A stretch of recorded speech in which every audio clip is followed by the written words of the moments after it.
Oi, eu sou a Kizzy. Oi, eu sou a Patrícia. E esse é o Divagando.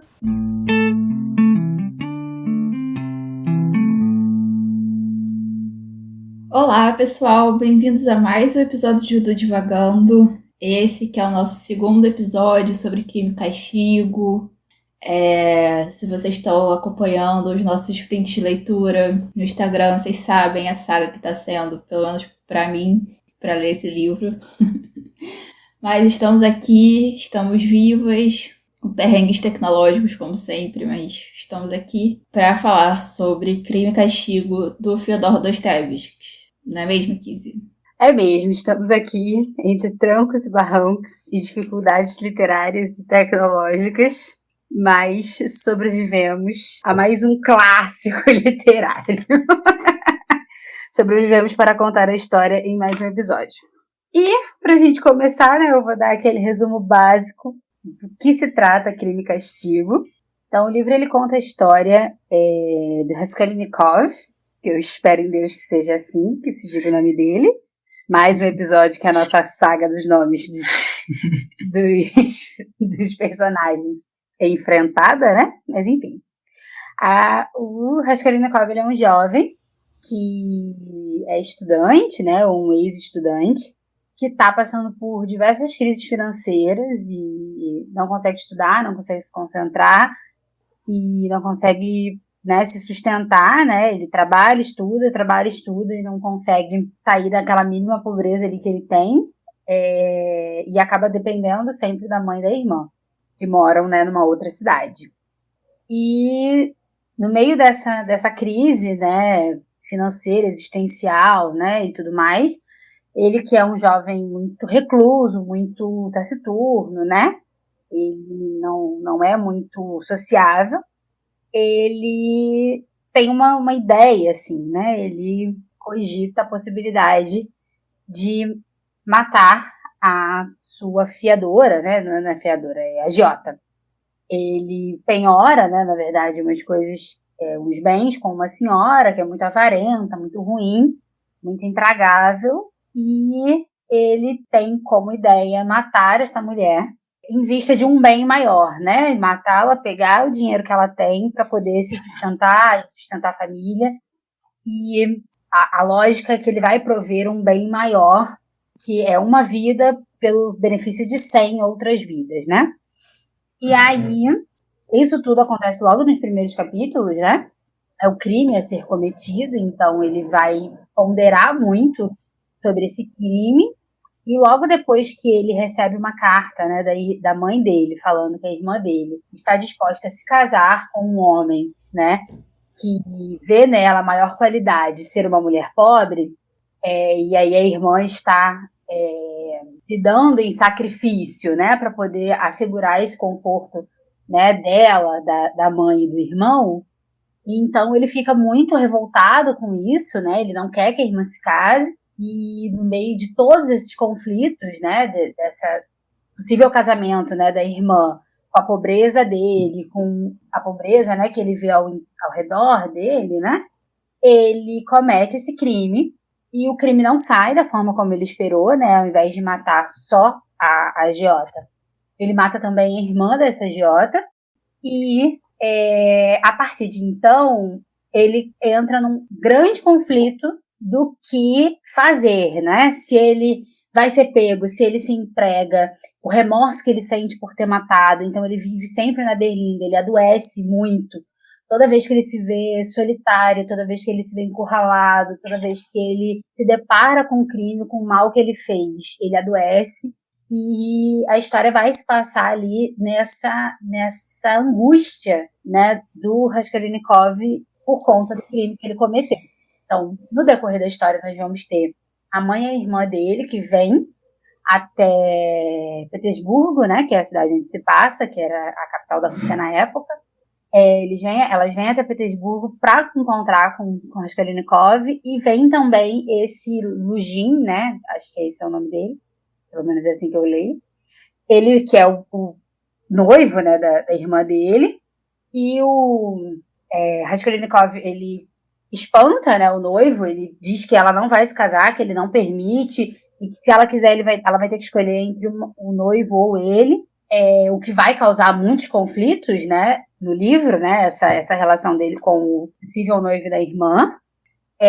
No episódio passado a gente falou muito sobre o empregado, né, do governo que encontra com ele no bar, né, e conta a história dele, a história de pobreza, de como a filha precisa se prostituir para sustentar a família.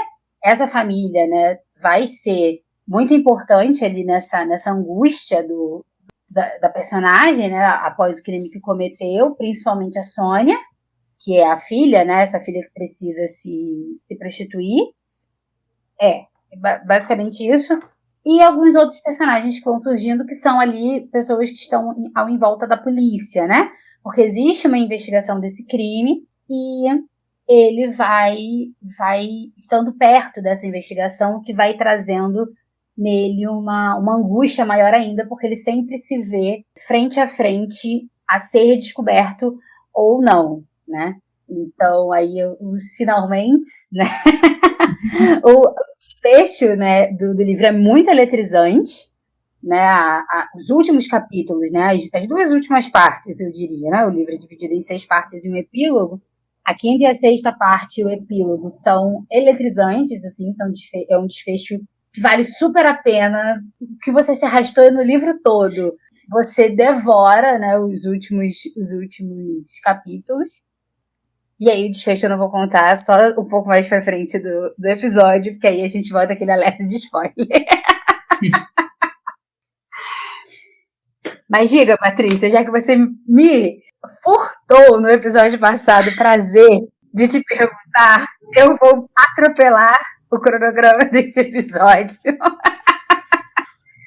E vou perguntar, diga, Patrícia, como foi a sua experiência terminando ou continuando a leitura de Crime e Castigo?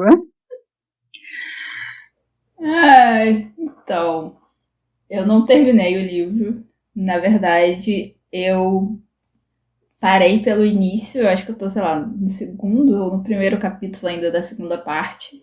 E chegou um ponto que eu tive que ser honesta comigo mesma e com a Kizzy e falar que eu não ia conseguir nem tentar terminar de ler. Eu acho que eu tô num momento meio complicado, que eu não tô conseguindo me concentrar muito em leitura e eu tô tentando descobrir a causa disso.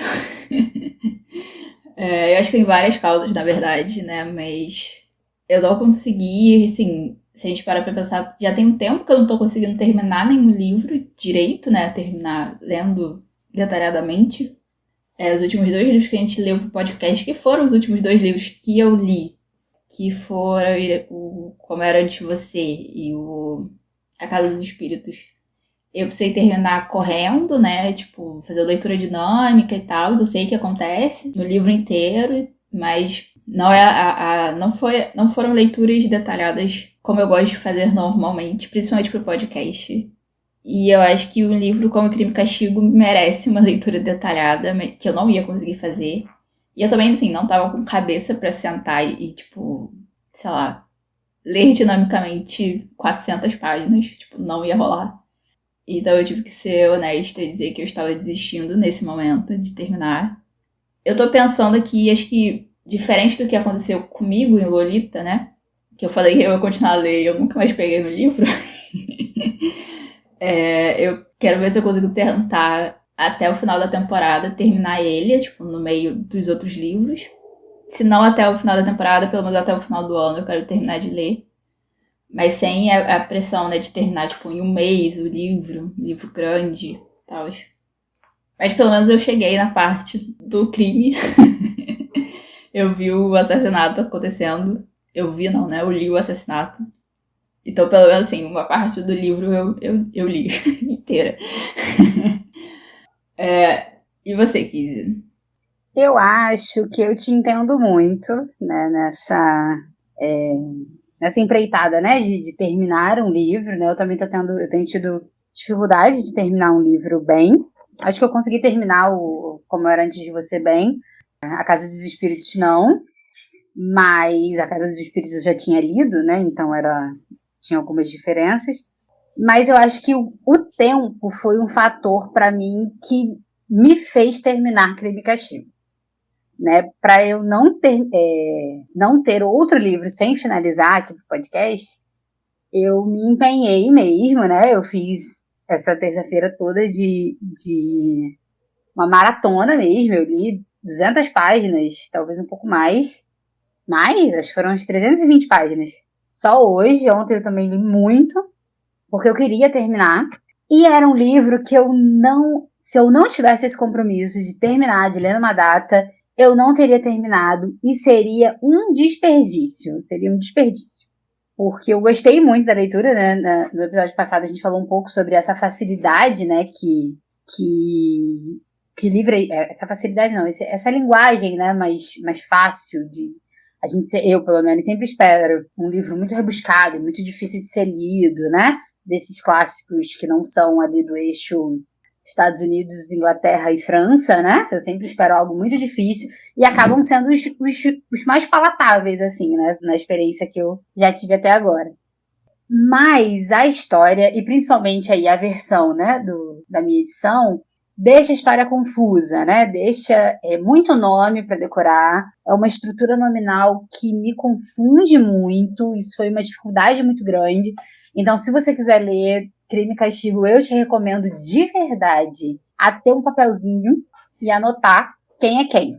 E toda vez que se referirem a um nome diferente e você pescar que aquela pessoa, anota esse nome diferente.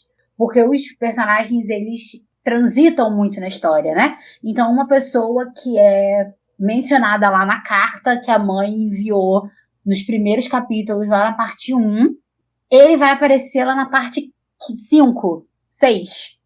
E aí já é um outro nome, e aí até você fazer essa pescagem de novo, eu pelo menos, que estou péssima com decorar nome de personagem, eu tive muita dificuldade com isso, e isso me perdeu um pouco na história. Então, vai aí o meu primeiro conselho para quem quiser ler. Crime e Castigo é manter ali uma listinha mesmo com quem é cada personagem, se você tiver dificuldade de decorar nome. Mas ali no início, né, principalmente a parte onde ele tá se martirizando, né, e se questionando os motivos e o porquê, e o que ele vai fazer com o fruto do assassinato e tudo mais, essa parte me cansou muito, me cansou demais, né, e daqui a pouco vinha um outro personagem que contava muitas histórias, e tem uns personagens muito chatos, sabe aquela gente chata que você conhece, que do nada conta 50 milhões de histórias que você nunca perguntou, e que não tem nada a ver com o assunto que está sendo colocado? Tem pelo menos os 3 personagens assim do livro, que ninguém perguntou nada, e eles estão contando história que ninguém perguntou. E isso é um saco, faz a história ser muito cansativa, pelo menos na minha versão, e no meu estado de espírito também, né? São os 2 fatores combinados.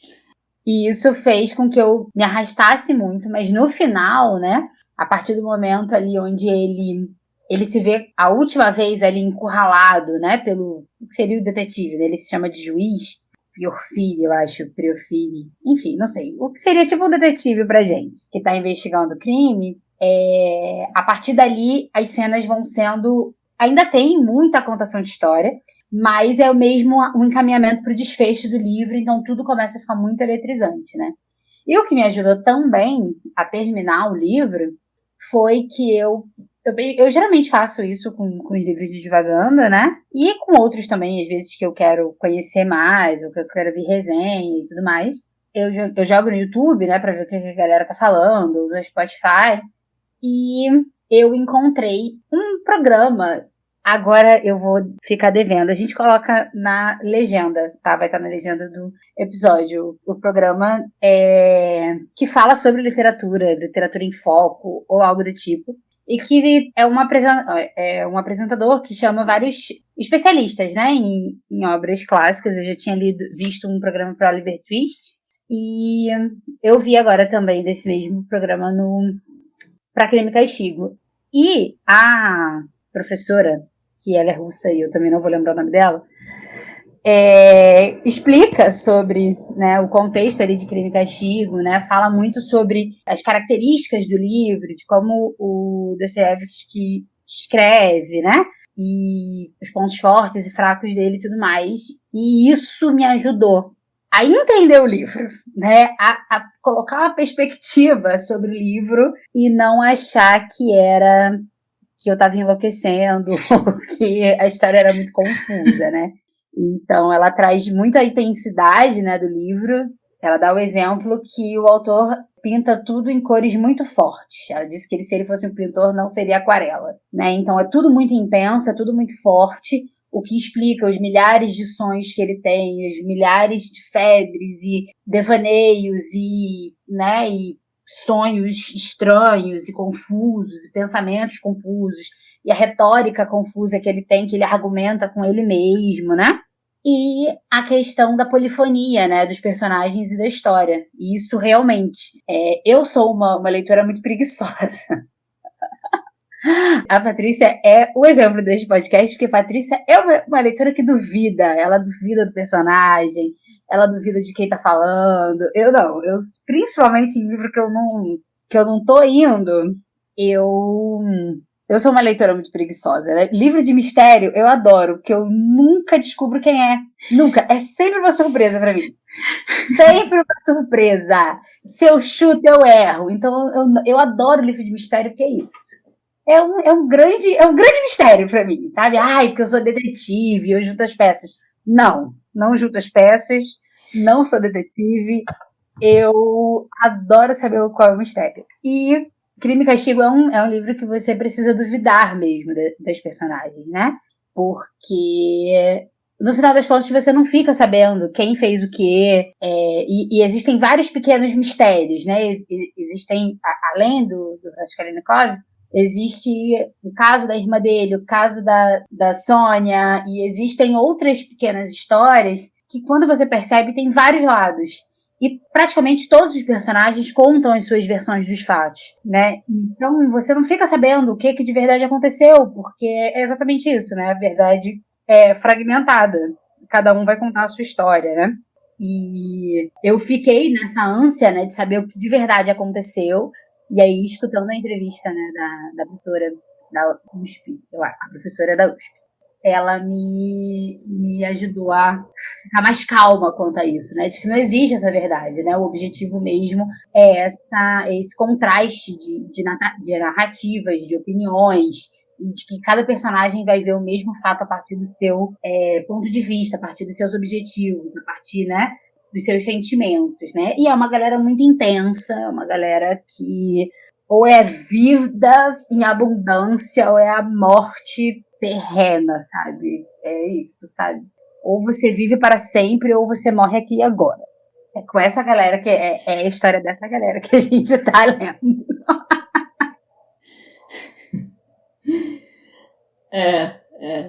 Eu acho que, ouvindo você falar, né, do livro, eu acho que uma das coisas que me dificultou, né, na minha própria leitura é a questão, né, tipo, exatamente essa questão, a intensidade das coisas, né?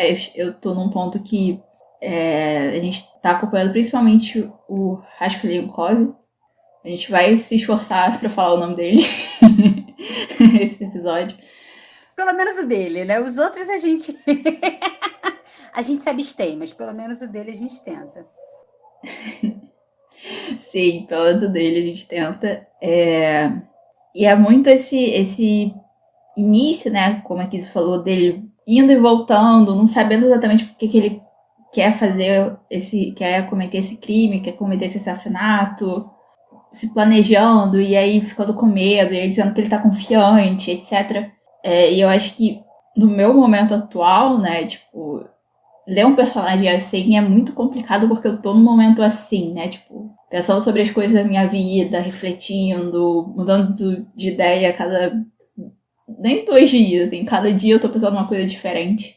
E sem estar conseguindo exatamente tomar uma decisão sobre o que eu preciso tomar.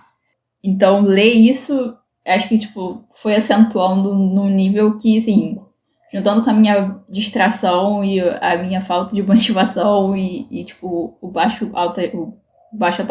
astral é ótimo, mas o baixo astral que eu tô sentindo, assim, não rolou, né? Tipo, não rolou. Mas eu fiquei feliz, né? Tipo, não tem motivo pra um autor colocar, tipo, um cara contando toda a história de família dele pra um outro cara no bar e, tipo, essa história não voltar depois, né? Tipo, ou então a história da irmã, enfim. Até eu parei na parte que ele tá na delegacia, implicando com um dos caras da delegacia. E aí, tipo, fica meio óbvio, né? Porque chega o outro inspetor de justiça e fica óbvio que, tipo, certos personagens, eles vão voltar, eles vão ser importantes, né? Ainda mais, tipo, você tem um cara que tá, né, ele é investigador e o cara cometeu um crime, tipo, claro que isso vai ser importante. Então, tipo, eu gosto desse tipo de história, né? Que, tipo, junta vários personagens que vão sendo colocados de uma forma que parece aleatória, mas não é, e que, tipo, isso vai, no final, se juntar, né? E é um livro que, sim, eu sempre tive curiosidade de ler, e não é, tipo, a minha dificuldade desse momento que vai me impedir de terminar de ler esse livro em algum momento, né? Tipo, então, eu vou... Espero conseguir até o final da temporada, pelo menos. Se não no final da temporada, voltar ele durante a nossa pausa entre as temporadas, mas enfim. Mas acho que uma coisa que me chamou a atenção que você estava falando no resumo, na verdade foram duas coisas, né?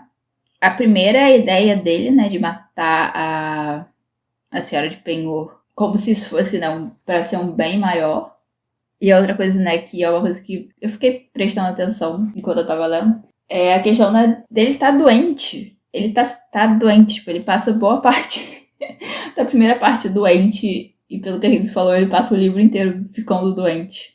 E eu acho que, aí é a minha opinião pessoal, de pessoa que não terminou de ler o livro, eu tô sendo super redundante, mas a gente tá gravando esse episódio super tarde, então, tipo, algumas coisas talvez não façam sentido mesmo.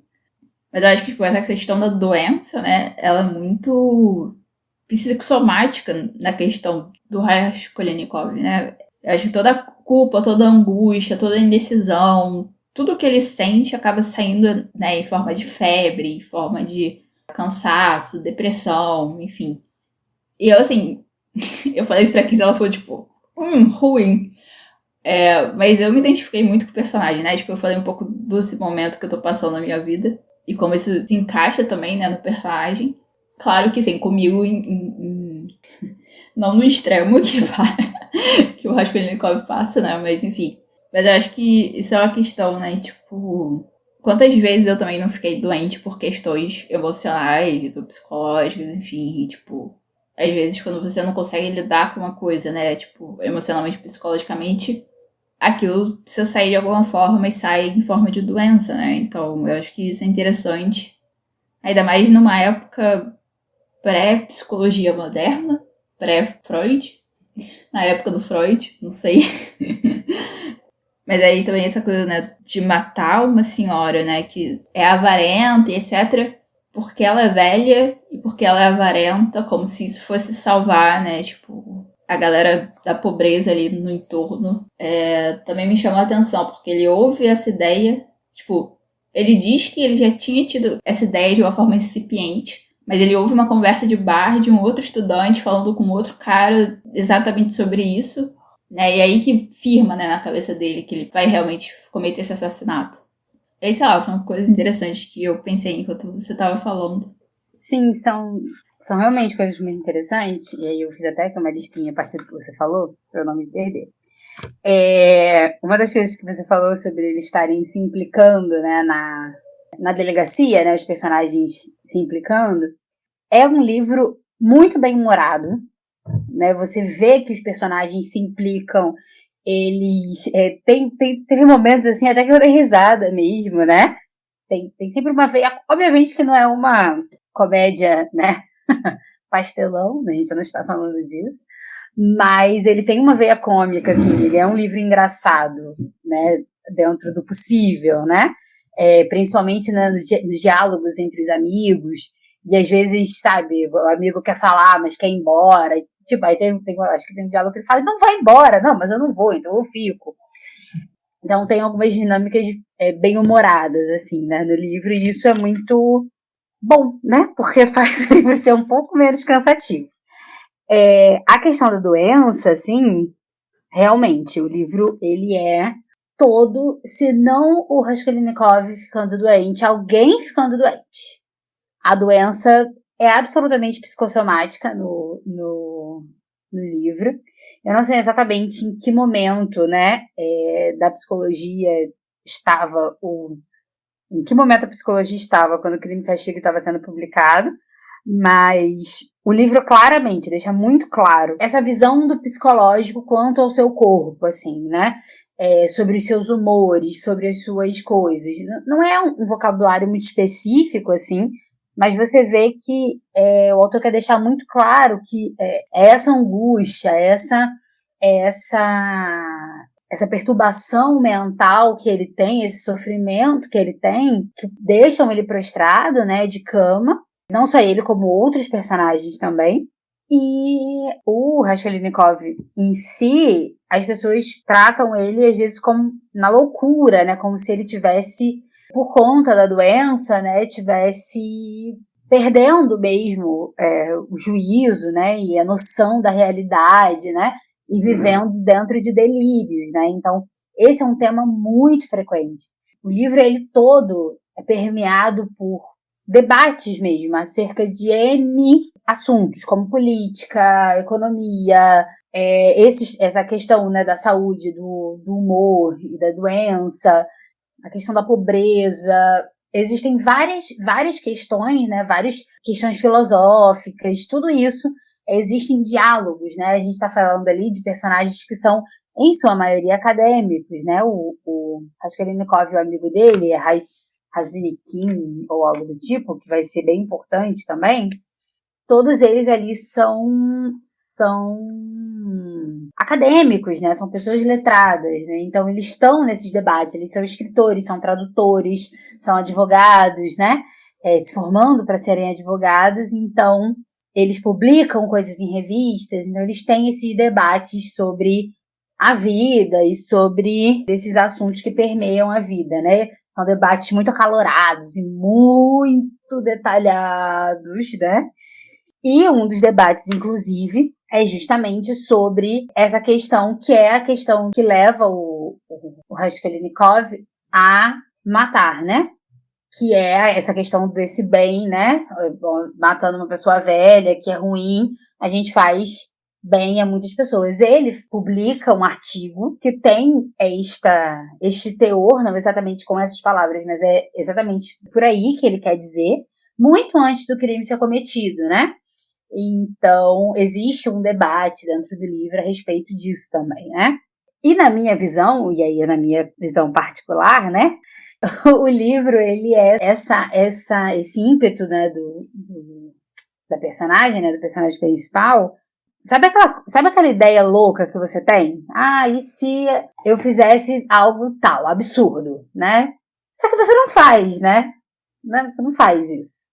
Eu acho que é por aí, assim, né? É essa ideia absurda levada às últimas consequências. Que é como eu interpreto, né, essa história, né? É como se o Raskolnikov tivesse tido essa ideia, tipo, e se essa mulher morresse, o mundo seria melhor. O mundo não seria melhor, sabe? Não existe um fundamento para isso, né? E o que é interessante é que o próprio Raskolnikov, ele admite isso no decorrer do livro, né? Ele admite os reais motivos, ele consegue diferenciar as desculpas que ele deu para cometer esses assassinatos, né? Porque acaba que ele não mata só a agiota, ele mata a Lizivieta, enfim, a irmã da agiota, e ele consegue diferenciar o porquê que ele se desculpa, o porquê que ele se dá isso como motivo e qual foi realmente o motivo, né? Ele consegue fazer essa diferenciação, né? E uma outra coisa que é muito interessante no livro é esse olhar solitário, esse olhar de solidão que o Dostoiévski dá ao seu personagem que comete um crime. Não só ao que comete este crime da morte, né? Mas a todas as pessoas que saem desse status quo, né? De um cidadão de respeito, né? Então, nesse momento, tá ali a Sônia, que é essa menina que se prostitui para sustentar a família, e tal Raskolnikov que cometeu esse crime, né? Então, são duas pessoas que estão solitárias, né? Que foram afastadas de suas famílias, seja por uma questão social, seja por uma questão moral, né?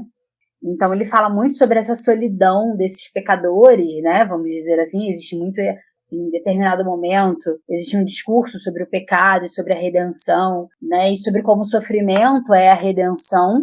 E são diálogos muito bonitos, assim, são cenas muito interessantes, essas onde ele vai entendendo, né, que esse sofrimento dele faz parte do arrependimento, de se arrepender, e o que se arrepender implica, né? Se é se entregar para a polícia, se é se matar, se é esperar ser preso, né?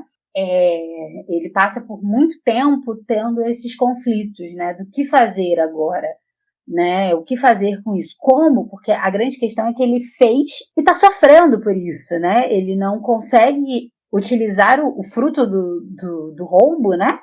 Ele não consegue utilizar o fruto do crime e ele só se martiriza, né? Então ele fica muito angustiado e querendo, e sem saber como sair dessa angústia, né? E ficando cada vez mais solitário, cada vez mais doente.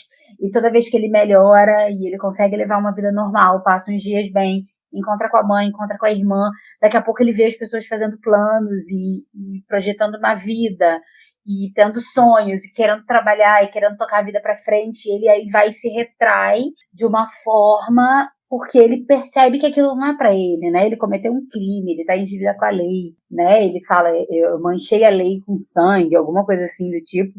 Então,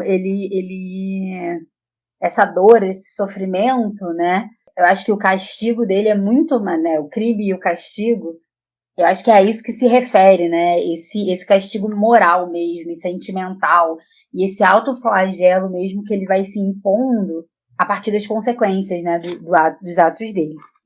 E a questão da empatia, ele, no início, eu achei ele muito, ai, que saco esse homem que tá nesse sofrimento todo, gente. É isso, meu querido, vive tua vida. Eu fui um pouco coração duro com ele.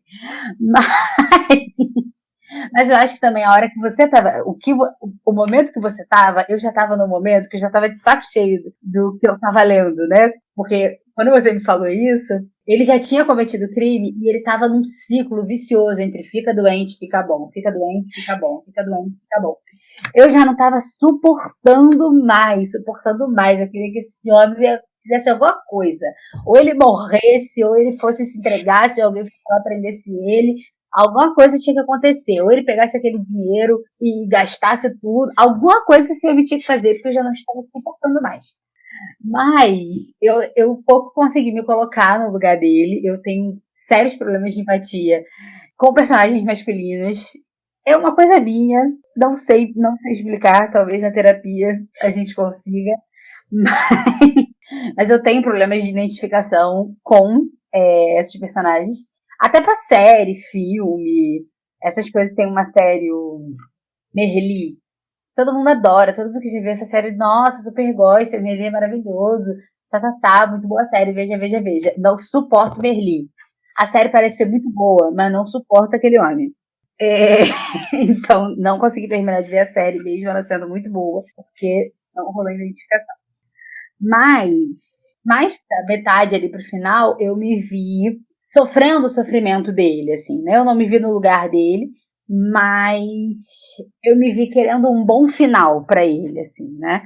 Ele me parece estar arrependido, né? Me parece estar realmente sofrendo genuinamente, né? Pelo que ele fez, por não encontrar sentido mesmo, né, no que ele fez, e eu torci, né, no fundo do meu coração para que ele tivesse um bom final. E acho que a minha questão de empatia melhorou um pouquinho, assim.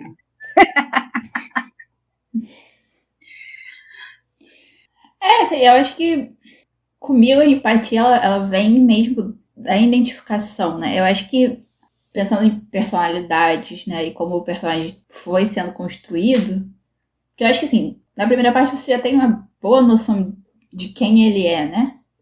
Eu acho que a minha personalidade é muito mais parecida com a dele do que a sua. Com a dele. Então, eu acho que por saber como é ter uma mente parecida, né? Tipo, que vai e volta e discute consigo mesmo e etc. Eu acho que a empatia e a identificação vem daí, né? Geminiana com acidente em peixe, gente. Não tem jeito. É uma confusão mental 300 dias por ano, quase. Mas Eu fui fazer a piada e esqueci o que eu tava falando. Então, eu acho que pra mim a empatia fica um pouco mais fácil, né? Fica mais tranquilo. Fica mais tranquilo não, mas fica mais... Fica mais fácil de eu me colocar no lugar dele, assim. E eu concordo com a Kizzy sobre a questão, né, do pensamento intruso, pensamento intrusivo, enfim. Eu não sei como exatamente esse termo foi traduzido para o português, mas que é essa coisa, assim, você tem aquele pensamento bizarro do nada, sem motivo, e ponto, né? É muito aleatório. E você fica meio tipo, meu Deus, de onde saiu isso? Só que normalmente as pessoas não fazem isso, né? Eu tinha um colega na livraria que uma vez ele puxou essa conversa, né? Tipo, vocês têm esse tipo de pensamento, né? Tipo, aí ele deu um exemplo de uma coisa que ele pensava, e aí, tipo. E sim, eu acho que tem variações, né? De gravidade, de. Que às vezes pode ser, tipo. Aquela coisa de criança, né? Que tá, tipo, pintando com um giz de cera e põe na boca.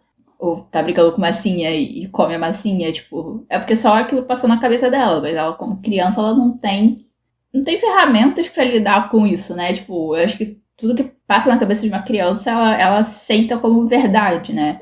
E eu acho que como adulto a gente cria um senso crítico, conforme a gente vai crescendo e amadurecendo, de entender que nem tudo que passa na nossa cabeça é verdade, nem tudo que passa na nossa cabeça a gente tem que fazer. Então eu concordei com a Kizzy nesse sentido, assim, por mais que eu não tenha terminado de ler, que foi um pouco isso, né? Tipo, a Kizzy disse que ele consegue distinguir, tipo, as desculpas que ele deu pra si mesmo e a razão real.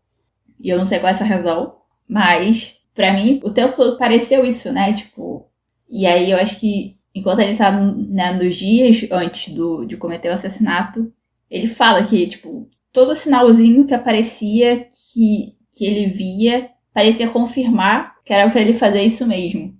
E aí é aquele tipo de coisa assim, você quer fazer uma coisa, então tudo que acontece você vai interpretar como, né, um sinal pra você fazer.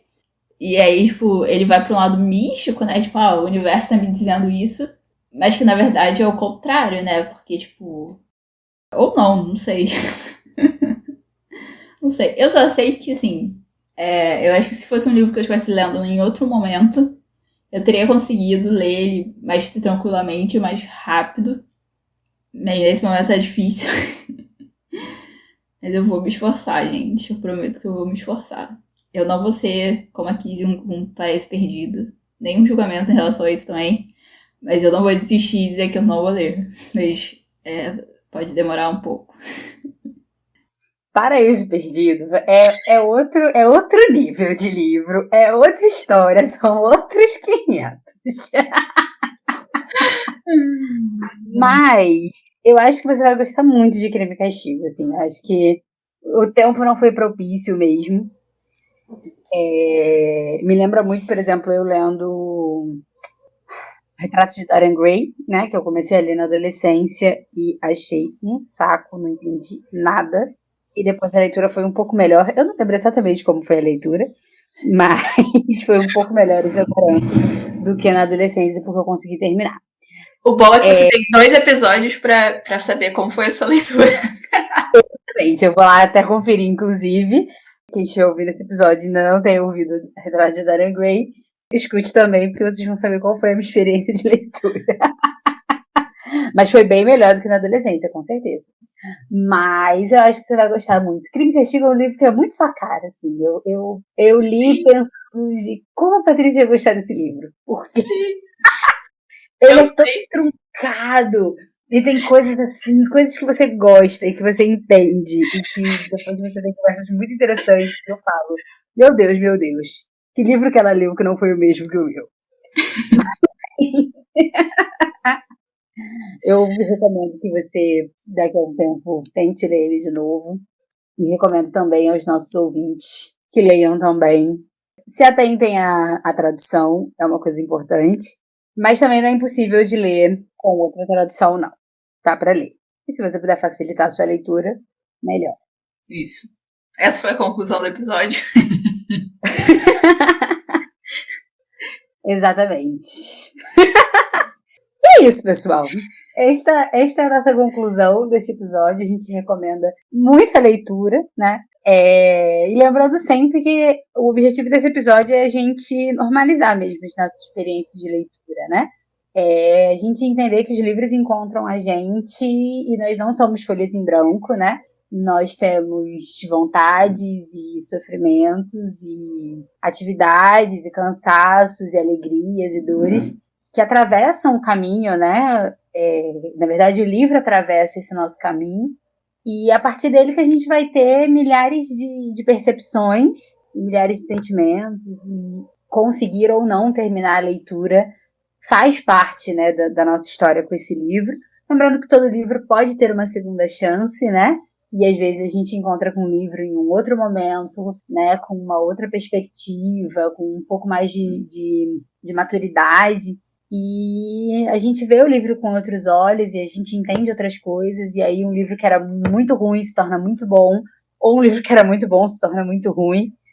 E tá tudo bem, porque no final das contas não existe um livro muito bom e um livro muito ruim. Existem as nossas experiências e a forma como esse livro atravessa a nossa vida. Este foi o nosso episódio, essa foi a nossa conclusão de Crime e Castigo, e nós estamos muito felizes de ter chegado até aqui com essa multiplicidade de experiências. Com certeza, e a gente também quer saber sobre as experiências de vocês com Crime e Castigo e com os outros livros, né, que a gente já leu pro podcast. E para isso, vocês têm as nossas redes sociais. Vocês podem achar a gente no Twitter, no Instagram, no @divagandolivro. A gente está sempre aberto para o que vocês quiserem falar sobre os episódios, sobre os livros, sobre as leituras. E lembrando que a gente, né, começou um conteúdo novo. Agora a gente pode falar com todas as palavras isso, né? A gente começou um conteúdo novo, que são os sprints de leitura. Sem eles, não tinha terminado a primeira parte do livro, sendo bem honesta. Então a gente tá fazendo sprints semanais do Instagram mesmo, onde a gente, né, tira um tempo para ler e um tempo para conversar. E eles têm sido muito legais, muito interessantes. Cada um tem sido diferente. Normalmente eu que faço, né, a live em si. E tem sido uma experiência muito legal. Então fiquem atentos no final de semana. Normalmente nos sábados, às 15 horas. Fiquem ligados no Instagram do Divagando para os sprints de leitura. E, falando nisso, a gente vai provavelmente começar no próximo final de semana, no próximo sábado, o sprint com o nosso próximo livro. E qual é o nosso próximo livro, Kizzy? Orgulhosamente, Divagando apresenta. Para o próximo livro nós teremos A Insustentável Leveza do Ser, do Milan Kundera. E é isso aí, a gente já começa daqui a 15 dias a falar sobre as nossas primeiras impressões sobre este livro, este clássico da literatura. E é isso, pessoal. Um beijo, participem dos nossos sprints e fiquem atentos nas nossas redes sociais. Um beijo, até o próximo episódio. Beijo, gente. Até daqui a 15 dias com o nosso próximo episódio.